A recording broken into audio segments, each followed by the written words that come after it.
Nung una ako napabisita dito sa Villa Feliciana, isa yung papaya sa... I think doon pa lang tinatanim na talaga nila. So sakto, pagdaan natin dyan sa familiar na kanto, na kalye nating nakikita dyan, yun nga, true enough. Pakalat-kalat lang din siya. So, meron tayong alam na putahe dito sa Cavite na tinatawag nilang kilawing papaya. Mahahawig sa atsara, pero ang pinaka-kakaiba, I think, dito is yung paggamit ng protein. So, habang pinaprepare natin yung papaya, pakukuluan lang natin yung tubig kasi we will be poaching yung sinasabi nga nating protein element natin, yung ating isda.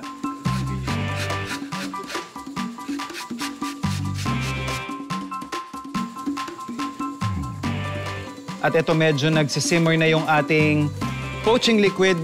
Ilalagay lang natin yung ating GG. So we will poach this for roughly around 8 to 10 minutes.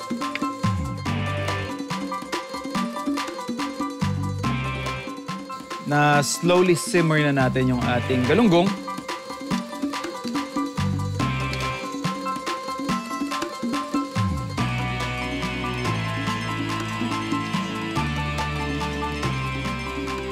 As always, we make sure to use everything doon sa ating mga ginagamit at ginagawa sa kusina. So yung stock na yan, we will make use of that. We will be saving this to finish off our dish. Yung atin namang galunggong na pinoach, ayan, makita nyo, umuusok-usok pa siya. Palalamigin lang natin and then mamaya, pwede na nating himayin to.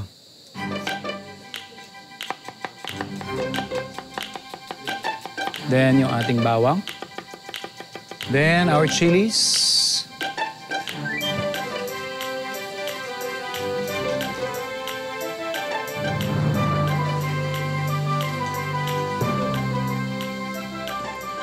So once na nahimanin natin yung ating isda, pwede na nating i-finish yung process. So yung ating mantika, lagay na natin yung ating hinimay na isda. Lagay na rin natin yung ating sibuyas, bawang, at sili.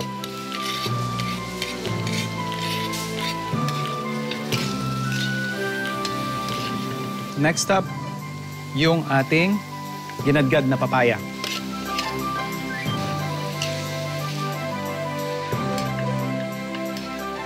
Then, yung ating fish stock. Timplahan natin syempre ng patis, paminta, asukal, and then finally, yung ating suka. So I think ito yung isa sa mga pagkakapareho doon sa ating atsara. And then we're just gonna bring this to a slow simmer. Reduce natin ng kaunti yung kanyang parang pinaka-broth. And then after that, pwede tayo mag-serve.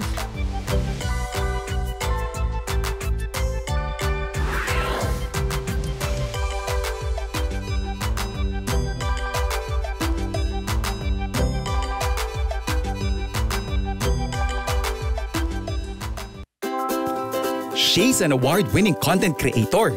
Sumabak na rin siya sa aktingan bilang cast member ng Sanggang Dikit. Credentials pa lang, mukhang mapapasubo na ako sa bagong makakaharap ko sa Rap sa Ruleta.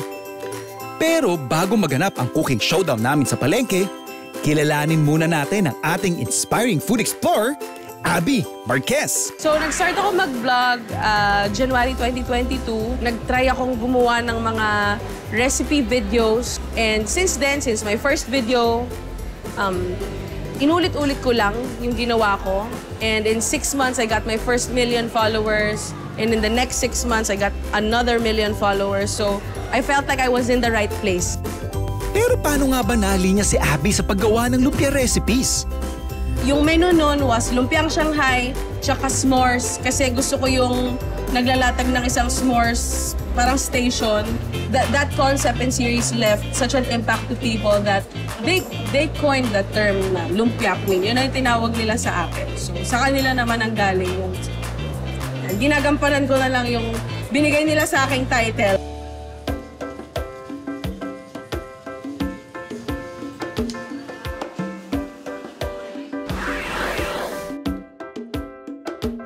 Siyempre, very special na naman yung guest natin. this evening, ang nag-iisang Lumpia Queen.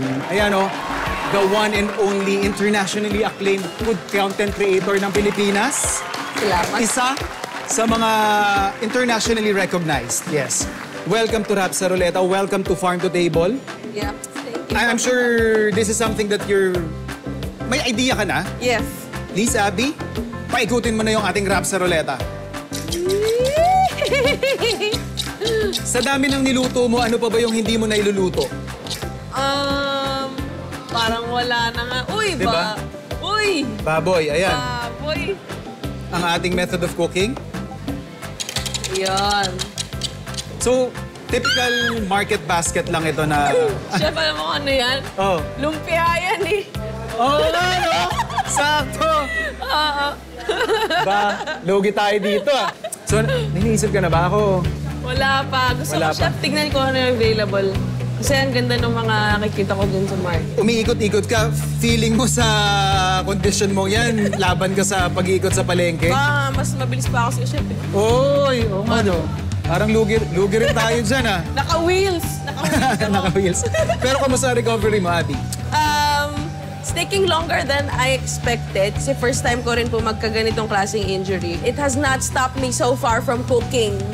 Well, syempre. Not even today. Kusinera sa puso eh, Kusinera, di ba? yeah. I hope na yung energy na makukuha natin dito would somehow help you recover faster. Yes. So, tara na, Abby. Sige. Ikot na tayo. Tara, Chef. Alright, let's go.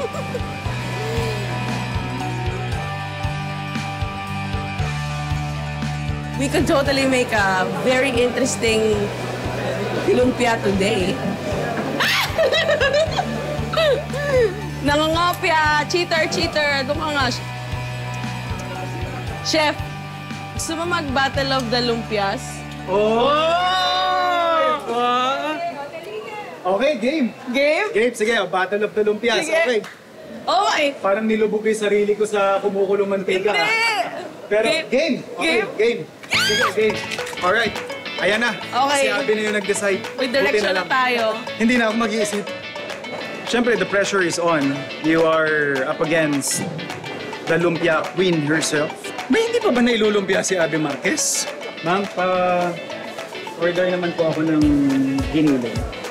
Mga half kilo lang. Ganyan na lang po. Ito na lang, wag na yung giniling. Ako na lang yung magcha-chop. Ilang kilo po? Pahingi na lang ako ng isa, ma'am. Excuse me? Oy. Grabe. Siya na yung nag-set ng rules. Nagtatrash pa dito. Nagtatrash talk pa. Nambubuli. Sige, sa ibang vendor tayo. Dito ka na lang eh. O dito ka na rin daw, sabi ni ma'am. Para ano? Para same quality na. Oh, yan. O, tama. Okay, sige na. Uy, pa. Thank you po. Thank you. Para parehas. Bye, Abby. Kukuha po ako ng onti ng ground pork. Siguro mga 350 grams. Tsaka para sisig talaga siya, pig ears para may bite of that. So, fascinating. Palengke is my happy place. Thank you. Tara. Ma'am, pag may Abby Marquez na pumunta dito, ipipili ng lumpia wrapper, sabihin niyo po sarado na. Lahat ng bibili niya, babayaran ko na lang. Sabihin niyo po, bawal na magtinda ng lumpia wrapper, ha? Kainin na naman po. Okay na.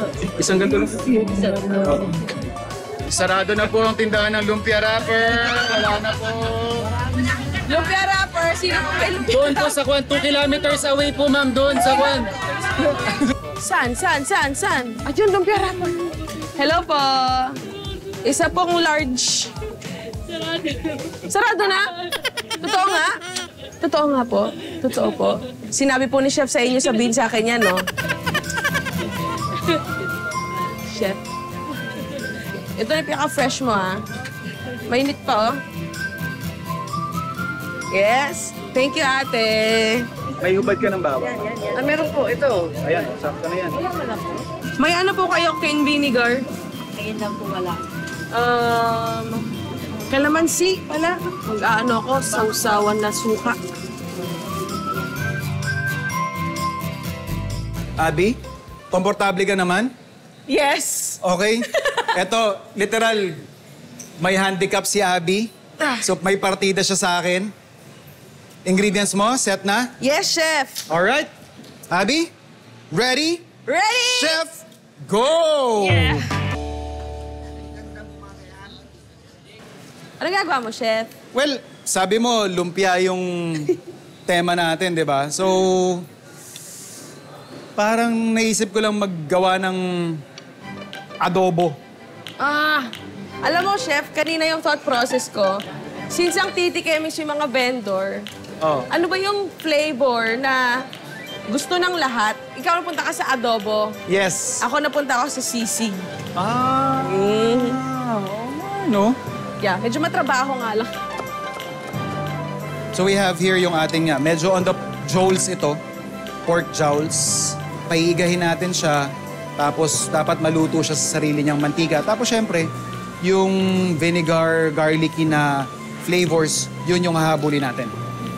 Ayan, so pinapakuluan ko yung tenga at yung maskara sa sibuyas. May onting bay leaf para lang malasa siya. Kasi dyan na talaga siya maluluto eh.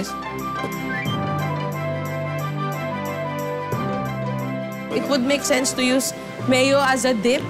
Pero para sa akin, mataba na kasi yung laman eh. So, mas may sense sa akin na suka yung sausawan. Nakaka-break siya ng richness ng fat.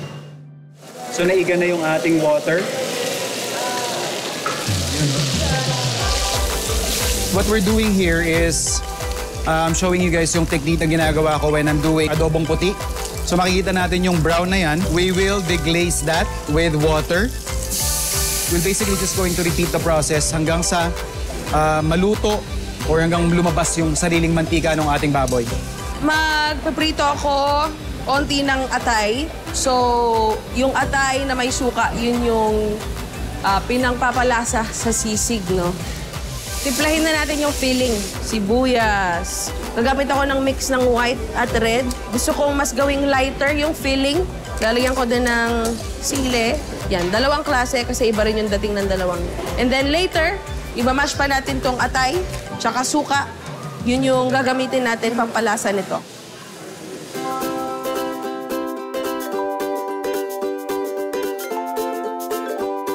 So meron na tayong garlic. Siyempre hindi ito magiging adobo kung wala yung ating vinegar.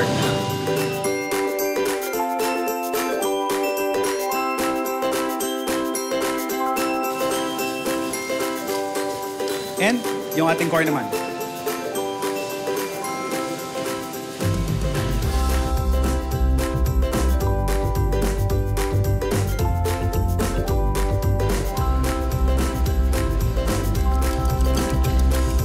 Yung ating eggs. Rice in. Siyempre yung pinantimpla natin doon yung pinagkatasan ng baboy natin kanina para kabit na kabit yung lasa ng baboy. Kahit saan ako pumunta, meron ako palagi dalang kutsilyo, bench scraper, tsaka thermometer. No? Lalo kapag ka mag-fry or lumpia, kailangan sakto or swak na swak yung temperature ng oil. So yun yung magdidictate kung yung lumpia mo ba ay mahihilaw sa loob at masusulog na yung labas. Or sabay ba sila yung loob at labas ay sabay maluluto at masarap sa labas nila. So kapag nagluluto ako ng lumpia, nasa 350 to 380 yung temperature ng oil. Frying always away from you. So sa temperature ng oil, nakukuha yung mga ganyang texture yung may blisters.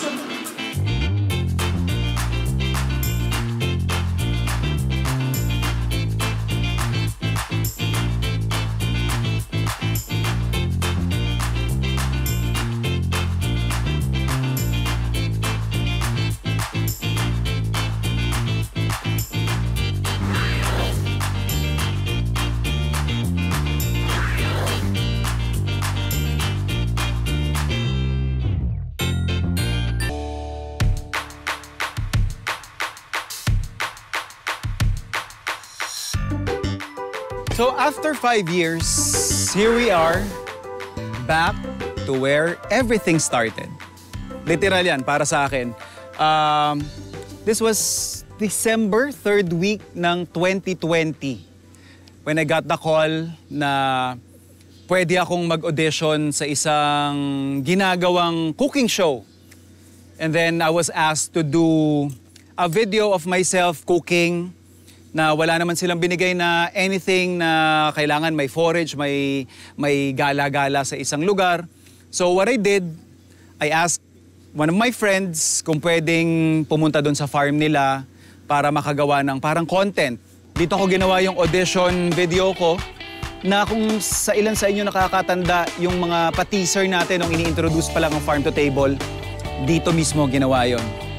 Parang nakakatuwa lang kasi malapit na yung 5th anniversary ng Farm to Table. Eto, bumabalik tayo. Sabi ko nga sa inyo kung saan nag-umpisa lahat para sa akin. So ipagluluto natin si Sir Danny ng something very special, duck asado. Siyempre, yung main ingredient natin, galing mismo sa kanila. Siyempre, yung kay Sir Danny mas espesyal. So we will debone it, saka natin isi-steam. Yung isa naman is pang sa atin mamaya. Ito yung ating soaked rice. Now, since hindi natin to pakukuluan, ang importante dito is mabigyan natin ng enough moisture yung bigas natin para ma-ensure na hindi ito matigas or maluto ng maayos. Dahil yung steam na meron doon sa steamer natin would not be enough kung yun lang yung paasahan nating moisture para maluto yung kanin. Kaya natin siya sinusoak for 6 hours hanggang overnight.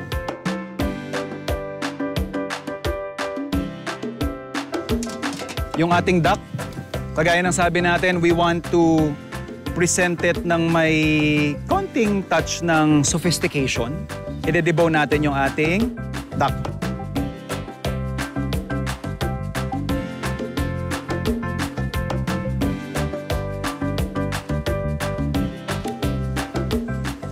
So ready na yung meat natin. Doon naman tayo sa rice component natin.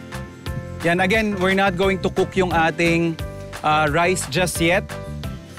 Tatanggalin lang natin ito. Kasi bibigyan natin siya ng magandang presentation.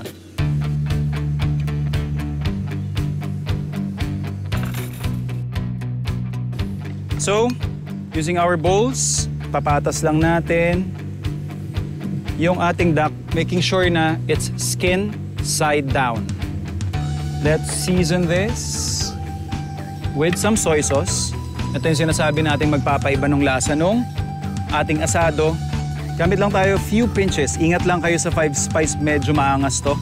Gusto nito bida-bida eh. So pag magamit kayo nito, gusto niya siya yung nangingibabaw. Since siya lang naman yung spice na gamit natin sa kanya, pwede nating damihan than usual. Pero again, be very conscious doon sa amount na nilalagay ninyo. Next up, ating oyster sauce. This will give our end product somehow sweet, savory flavor.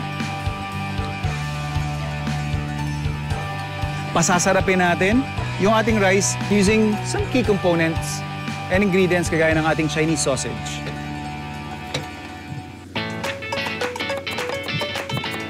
And of course, yung parang crunch element lang natin dun sa dish, peanuts. I-fill lang natin yung ating rice doon sa ating bowl.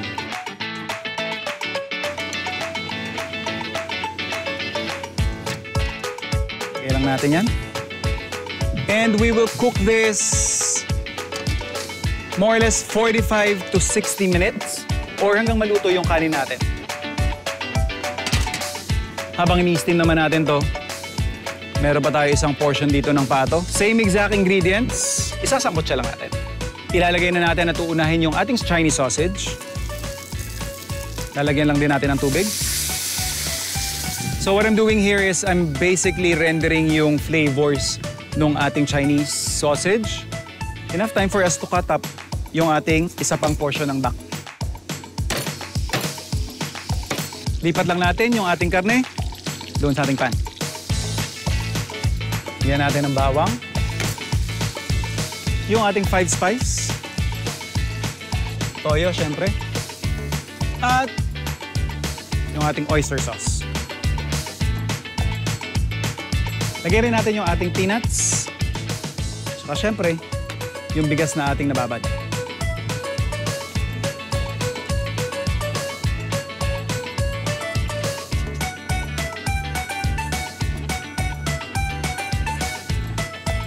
tatakpan lang natin to.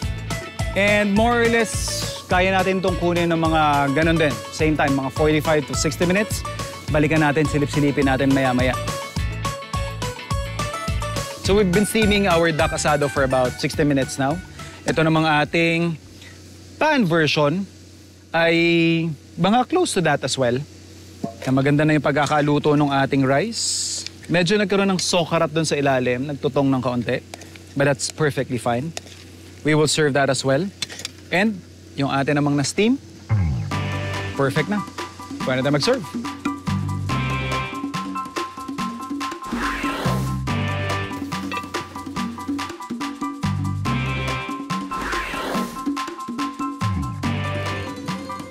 Yun. Chamba, sir. Pasado ba? Talagang lasang Peking duck talaga. Ayos ang timpla eh. Baka mapadamay kain ko nito. Nako, dahan-dahan. Ito naman, sir, yung steam.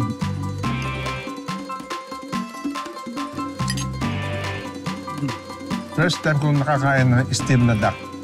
Nga talaga po?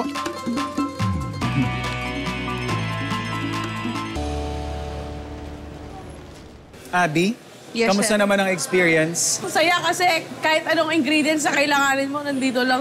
Yes. Parang unlimited pantry. Isang tumbling lang nandyan na lahat, no? Yeah. Well, I'm glad you had fun. Ayan. And ito na, moment of truth. Yes. Siyempre, nagpa-rest back tayo sa mga kasama natin dito mismo sa admin ng ating Pasay Public Market po, ano? Kasama natin si Ma'am Ivy, Sir Willie, at si Ma'am Alona. Ayan. Let's reveal. 1, 2, 3, go! Yeah. Grabe, sound check. Check na check eh. Yung Crunchy siya, crispy. Yung lutong niya, ama. Para iba, hindi siya katulad ng natitikman namin dati. Okay, ito naman po yung susunod natin. Ulam na, kanin pa. Para sa akin yung lumpia na to, yung meal na siya. Klase siya, kakaiba. Ma'am, sir, kayo po ay nakapag-decide na kung sino po yung mas prefer nyo sa araw na to dun sa mga lumpia dishes na isinerve namin ng ating lumpia queen. Mas bet ko yung asilog lumpia. Tagang iba yung texture niya, iba yung dating niya sa akin. Yung akin, yung lumpia. Pareho pong lumpia yan, Sir Willie. Sisig lumpia. So right now, may tig-isang boto from our judges. Si Ma'am Alona, magta-tiebreaker para sa atin. Tiebreaker, asilog lumpia. Kasi it's a Filipino food siya, pero classy yung pagkaan. Sir Willie, ang nagluto po ng inyong nagustuhan ay ang ating lumpia queen. Abby. Ayan. Ladies, yun po. Yung inyong nagustuhan, ako po ang nag-prepare sa inyo. But I think what I wanna take away from this experience is pareho nyo pong na-appreciate, ano? Sobrang nag-enjoy ako. Parang willing bumalik. Cooking in a palengke, first time ever. It's happened to me. I would really recommend it. If I could do it again, I would.